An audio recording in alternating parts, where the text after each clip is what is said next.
कधी विचार केलाय का, आपली जुनी पुस्तकं आणि ज्ञान जर कुणी जपलं नसतं तर आपण काय वाचलं असतं? आजच्या मोबाईल युगात आपण माहिती काही सेकंदात मिळवतो, पण 100 वर्षापूर्वी काही लोक होते ज्यांनी पुस्तकाचं आणि ज्ञानाचं जतन करण्यासाठी आपलं आयुष्य वाहिलं. त्याच महान कार्यातून सुरू झाली वाचनाचं महत्त्व शिकवणारी एक संस्था, जिच्यामुळे मराठी भाषा आजही जिवंत आहे. तुम्हाला त्या संस्थेचं नाव माहिती आहे का? नाही?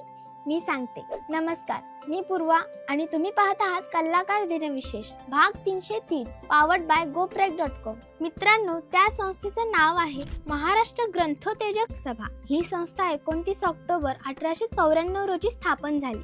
ज्ञानाचा प्रकाश, भाषेचा सन्मान हे या संस्थेचे घोषवाक्य. यातूनच तिच्या उद्दिष्टांचा नेमका सारांश आपल्याला समजतो. महाराष्ट्रातील प्रमुख साहित्यिक, तत्वज्ञ आणि सामाजिक कार्यकर्त्यांनी मराठी भाषेचा प्रचार व प्रसार करण्यासाठी आणि तिचा विकास साधण्यासाठी ही संस्था स्थापन केली. संपूर्ण व्हिडिओ पाहण्यासाठी आपल्या कलाकार YouTube चॅनलला नक्की भेट द्या.